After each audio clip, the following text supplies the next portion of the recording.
Hello everyone, my name is Joanna Andujar, and today we're going to be talking about how helping a kindergarten become a strong reader.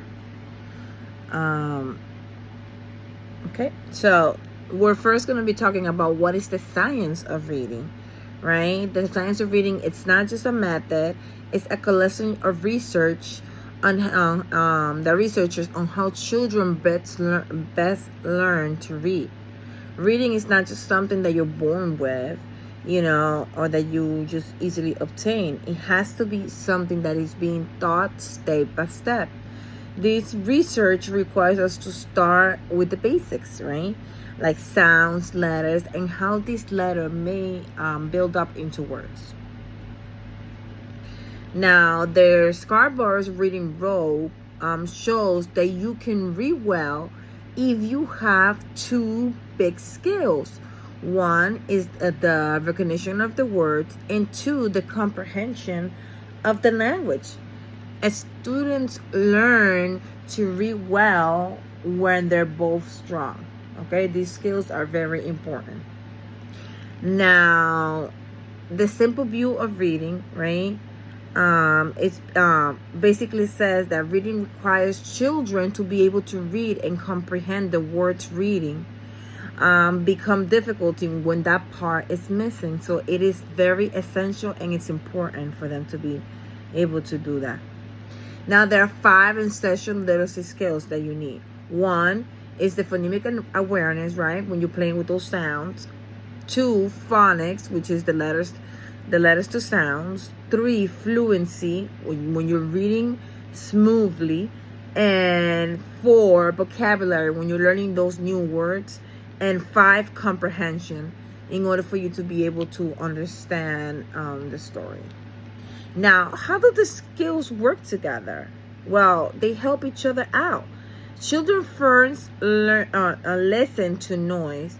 After they learn which letter makes which sounds, then they make these words by putting these letters and sounds together, and that helps them to be able to read these letters, right? And then they're able to understand. Now, why early practice matters?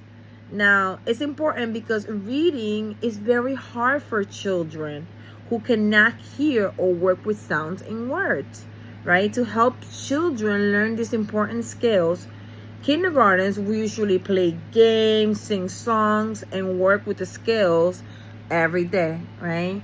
For example, we were talking to the kids about fluency and putting those words together, and so we go into YouTube, and there is we were teaching them diagrams, right? And so there's this song diagrams, and we put this song every day. Now they sing it, and basically we're teaching them the skills with the song.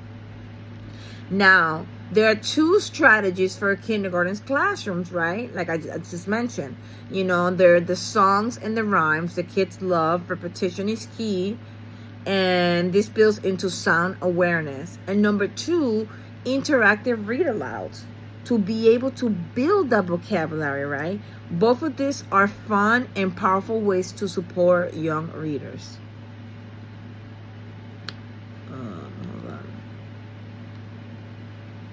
Now, something that is very important is working with families also, right? It makes a big difference when you're able to share this with family as well. Something that I've come to understand is that when you're teaching, we're a team. It's not only what happens in school, but it's also what happens at home. So it's good for children to be able to share what they're learning at school with their families, read together, talk about these stories, and even look at signs and books, draw letters, build into that strategy.